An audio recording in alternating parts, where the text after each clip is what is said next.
Alright, so this is a game plan, alright? In this version of events, Frieza, he would have died on Namek. His soul would have been overflowing with hatred, pride, and ambition in his dying moments, so when reviewing his soul, it would be decided that something else would happen to Frieza instead of what many would have expected. You see, his soul, it would be recycled, turned into the soul for a newborn baby, but of a different universe. The hope here was that the reincarnation would change Frieza for the better. Which I mean, like, spoiler, kinda did, but not really. And, anyways, when waking up in this new body, he would hear the name Luffy be stated. It was the only thing that he could hear amongst all the ringing that was in his ears for some reason. He would look around and see what appeared to be giants apparently holding him. He would look at his hands in the ground for a second, discovering that he'd been reincarnated as a human baby. Initially, he would be livid but be forced to live with it. Throughout the first couple of years, he would discover that he still had his ki, but it didn't fit this new body's biology all the way. He couldn't simply be blasting death beams like he used to either. This body, it was weak and fragile, so he decided that it would be best to build it up to handle his level of power in the future. Even severely suppressed, the body could barely handle a basic ki blast anyways. It wouldn't help that he couldn't transform either to create forms that could deal with the different levels of power. Not like it mattered anyway, since all of his forms, they were actually meant to suppress his strength and this body's base. It couldn't even handle this first form's power and his previous body. He would have to relearn ki control from scratch, alongside making sure that this body was strong enough for his future endeavors. Despite this, he would retain some of his old personality. This cold, smug, and calculating persona of his, it wouldn't necessarily leave. And after learning a bit about this world, he would realize what he wanted to be. And it was simply this: if the Pirate King was the richest, most freest person in this world, then he would become the tyrant of the seas. He was going to make the whole of the ocean his empire. See, by age 7, he would meet Shanks, and he wouldn't necessarily idolize Shanks here, but he could respect the man's strength for this world. The energy he and his crew had was charming in a way. It sort of reminded him of the Ginyu Force. Shanks would immediately recognize Luffy's monstrous potential and dangerous personality. He would try to guide Luffy in the right direction, but Luffy, he would just shut that down immediately. He wasn't going to be persuaded by anybody here.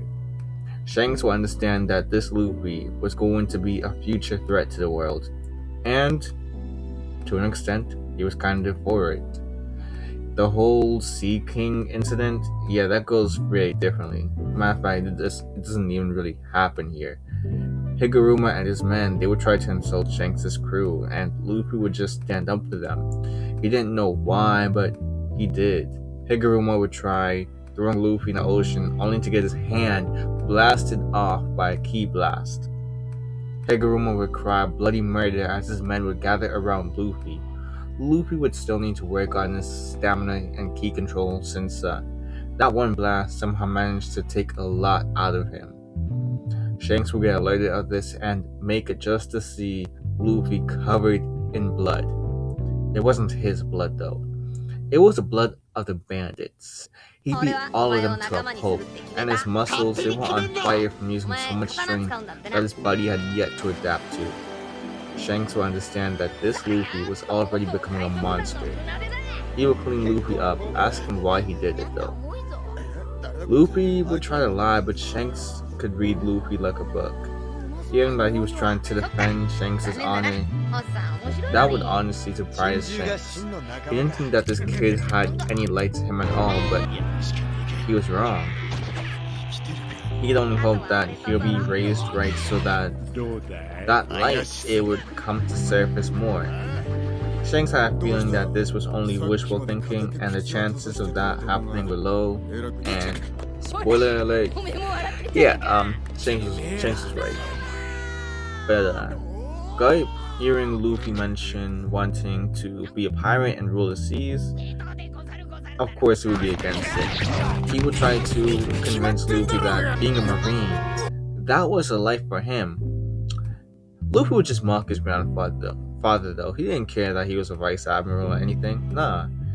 And after all this time, well, Guy would just get tired of Luffy's rude remarks towards the Marines and send him off to live with the Don so that he could learn a little about respect and discipline. Here he would meet Ace and the boys would just hate each other from the very get-go. They would call each other names and fight constantly. Despite Ace being the older of the two, Luffy would prove to be stronger. Luffy would win almost 100% of the time, but Ace would always come back a little stronger and smarter than before. He would catch Luffy off guard with his ingenuity, using the terrain to his advantage at times. He couldn't win in a head-on fight, so he would opt for things like traps instead. Luffy would never admit this, but he would grow to begrudgingly respect Ace's tenacity. Ace would also never admit this, but Luffy was honestly the biggest reason for his growth skyrocketing throughout the years. When Sabo came into the picture, he would find himself being one of the few that could get Luffy to use his words. At least first, instead of immediately trying to, well, dominate them. He would be fascinated by Luffy's strange abilities. Luffy would admire, well, Sabo's intellect, and for a backwater planet like this, Sabo was what one could consider intelligent at least. He'd also be the translator between Ace and Luffy since, well, Luffy liked talking down to others with a sort of regal talk, while Ace spoke brash and blunt. When the Blue Jam Pirates came along, this Luffy, he would not hesitate in his actions whatsoever. As soon as he saw the Blue Jam Pirates threaten Sambo's life, Luffy would be quick to kill the captain with a rather brutal key-enhanced strike. For him, he barely put anything into that punch. He just wasn't expecting for Blue Jam to be so weak that his arm would just go right through his chest. Ace would be horrified, and Sabo, he would be shaken. Luffy would just shrug it off though, commenting on how he should have just been stronger if he liked to threaten people. For the rest of the Blue Jam Pirates, he would declare that from this moment moving forward, yeah, they worked for him now. They weren't going to go by Blue Jam Pirates anymore either, but instead he had a new name for them, the Cold Pirates. It sounded better in his head, but he didn't really care. It was meant to be a nod to his father anyways, from like his previous life with the Cold Empire. Luffy would rule them with fear as they would slowly take over the nobles, taxing them if they wanted to keep their streets clean. A celestial dragon would come visit the island and mock the residents there, including the nobles. Luffy wouldn't stand for this disrespect and demand his men shoot that celestial down, but they would just look at Luffy like he was crazy and explain that he was young, so he wouldn't understand, but this was a celestial dragon. No one was allowed to even touch a celestial dragon unless they wanted to be punished severely. Luffy was about to give them a piece of his mind, but everyone would immediately gather around Luffy, holding him back. They were well aware of his strength, yes, but they were even more well aware of that of an admiral's. Luffy would realize that day that the celestial dragons, they were the ones that ruled the world for real. They were the ones walking around with a crown on their heads, metaphorically speaking. He could sense that they were weak even for a normal being's standards, but he would just have a feeling of envy when looking at them. This sort of power and influence was supposed to be his, so why was it in their hands? That would be the question he would ask himself for the next decade. See, by the time he turned 17, he would have seen both Ace and Sabo leave the island, all ready to, well, start their own adventures. He would stay behind to hone in on the strength of his body and the control he had over his ki to avoid going overboard. He would leave the island behind with the former members of the Blue Jam Pirates to continue enforcing his tax system. He would leave by himself in a small sailboat, with his goal being to build his own empire.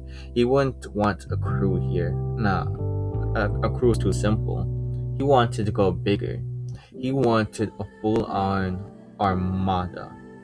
Friends weren't necessary, but what was necessary were subordinates for his future empire. This was not going to be just any sort of adventure for him, but this would be conquest. His very first conquest would be against the Alvida pirates.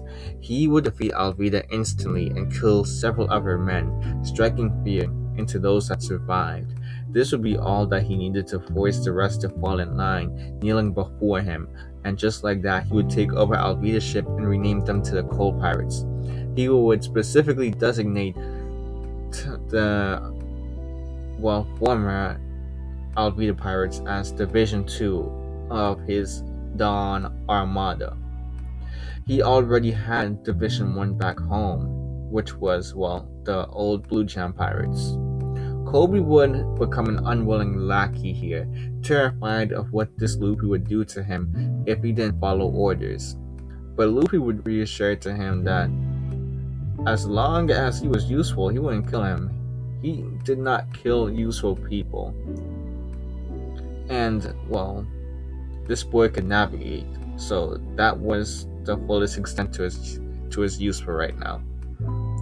Luffy would be led to Shell's Town in order to seek out more recruits. This would be where he would encounter a chained down Zoro and immediately recognize his potential to be something great for this world. Luffy would offer him a deal in order to be freed from these shackles. Serve him and he would remove Zoro's shackles. And if he was to refuse, that just meant death. He would power up a ki blast to show that he meant business, by the way. Zoro, he would want to refuse but be forced to accept. His only request was that Luffy help him deal with some snotty-nosed brat that had used his dad's influence in order to do whatever he wanted. Gain the details, Luffy would annihilate both Elmepo and Morgan on the spot, shocking Zoro. He wasn't bluffing about refusal meaning death. That was clear. Zoro could join Luffy's crew, but not out of loyalty this time. He simply didn't have a choice. He was curious about this strange power of Luffy's though, and just how strong he was as well. Zoro would become commander of his third division and his first true general for the Dawn Armada. They would stack up on supplies before leaving the island and leave for Orange Town. This would be the first territory that Luffy claimed here. Initially, he would just be mocking Buggy's devil fruit, considering it akin to party tricks. Buggy would be enraged at Luffy's taunting and trying to get the one-up on him by scattering his body around the room. Luffy would simply power up in order to get his point across, though, that power was what really mattered here, not tricks. Buggy, seeing this, would immediately surrender out of fear, and Luffy would smirk.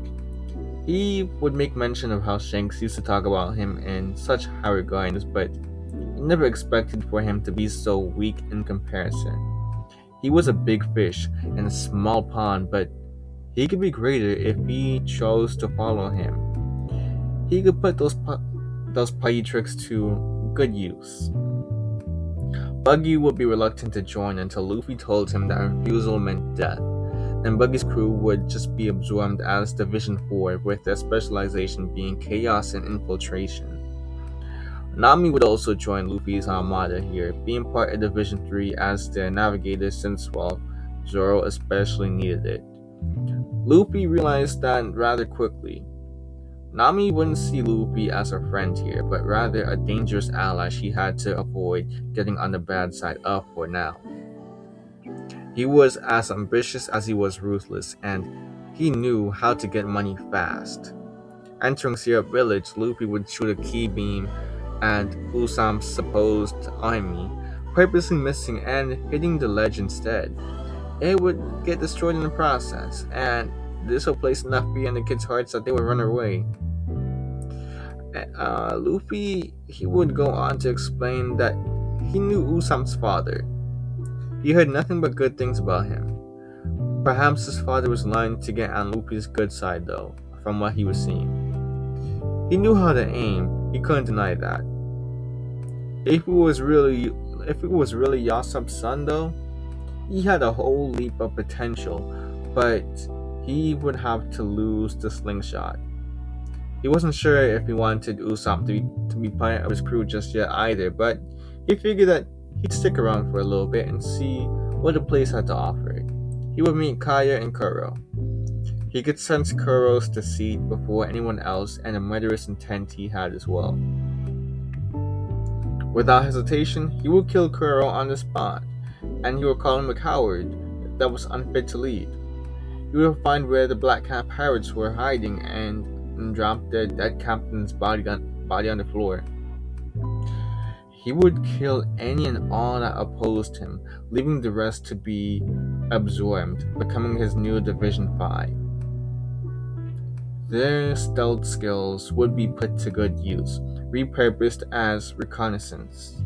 Luffy would place a pistol in Usopp's hand and tell him to get rid of the slingshot. He wanted him to prove his worth on this crew if he wanted to live a life where people actually respected him. The fact that he was bold enough to even attempt to challenge Luffy would, admittedly, slightly impress him.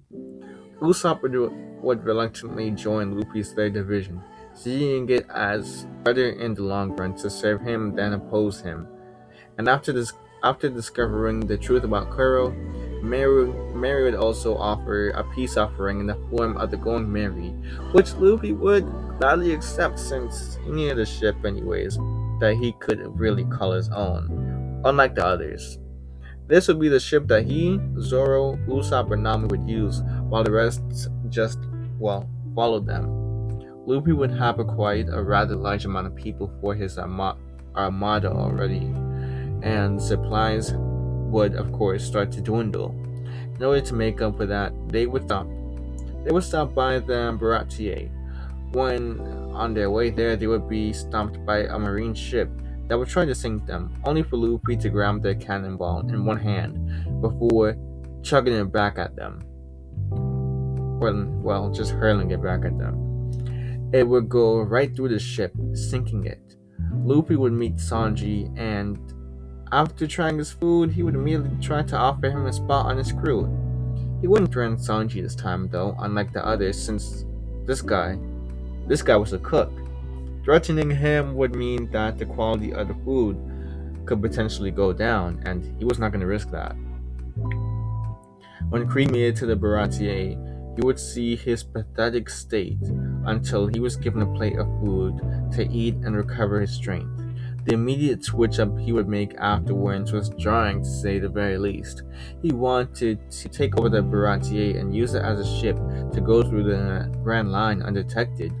All of these elaborate schemes, they just seemed pitiful in Luffy's eyes, so he was just weak and didn't want to admit it. He would just handle Krieg with ease, crushing his armor with a concentrated ki blast from across the room.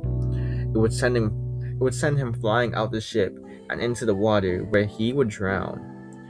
He would look over to his subordinate and offer him a deal of a lifetime. He and the rest of what remained of Krieg's pitiful crew could serve him, or, well, he could just sink to the bottom of the ocean like their old captain. Some of them, they would be defiant even in their hunger-stricken state, while others, they were just too weak to even say anything. Luffy would allow Zeph to make as much food as needed to feed the former Krieg pirates so that he could show them what real strength was without any excuse. Several Krieg pirates would try to attack Luffy just to get death beams, yeah. Luffy would just look back to the Baratie afterwards and ask Sanji to join his crew once more.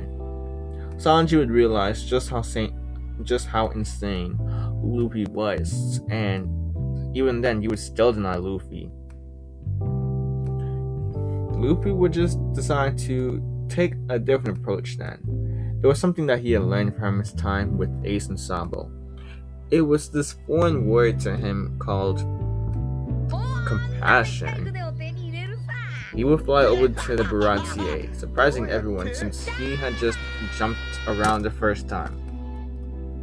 He would look at Sanji and ask him what his goal in life was. It was to find the All Blue. Luffy offered to help him with accomplishing that goal. With all the men he had on his crew already, it would only be a matter of time before they found it. That was if Sanji wanted to accomplish that goal though, or stay working for Zeph the rest of his life. Before he could answer, Zeph would answer for him with packed bags, telling Luffy that Sanji was all his. He was flattering Sanji since he and the rest of the cooks thought his food was too salty anyway. Zeph was only on board with this after seeing both of the strength capabilities of Luffy and his compassion that lied beneath it. Nami would have witnessed Luffy's destructive capabilities as well, and here, instead of stealing his boat, she would decide to ask for a favor from Luffy. The crew would make their way to Arlong Park, where Luffy would just blast it to smithereens with one shot. He would kill Arlong personally, after allowing the fishman to try and prove his strength over and over and over again. Luffy was honestly just getting bored though, and decided to vaporize his head at the very end. He would take his sword as a sword trophy. He was never going to really use it, but it was going to be a trophy nonetheless. Nami would officially join Luffy's crew here, permanently this time. She would be not only the navigator for Zoro's division, but also the head in finances. The villagers would fear Luffy for being, well, even more powerful than Arlong. But unlike Arlong, he would simply mark the island as his territory for now and leave them be. He had already gained something useful from them to substitute for taxes and compensation for protection. By the time they would make it to Logtown, Luffy's reputation would precede him. Smoker would immediately try to hunt Luffy down, recognizing him not as just some rookie, but a potential rising warlord or worse. Luffy would end up facing Smoker and discover that his ki couldn't necessarily affect his Logia body for some reason. Not easily, at least. See, Ki Blast didn't seem to have any effect, but when using Ki Enhanced Strikes, though, that's when it seemed to have a real effect. It wasn't really his fighting style, though, and he didn't see any real advantage in fighting Smoker either, so he would just use his flight to get away. His crew had gotten everything that they needed anyway. Luffy would leave the East Blue with a promise to take over the Grand Line and continue to expand his armada. His title leaving the East Blue would be the Frost Demon Luffy of the Cool Pirates. And yeah, that's basically what I got for right now. Uh, y'all know what to do. If y'all like the video, hit that like button, subscribe, leave a comment, all that good stuff. Maybe even share too. But like, yeah, that's Apollo Alpha right now, y'all. Peace.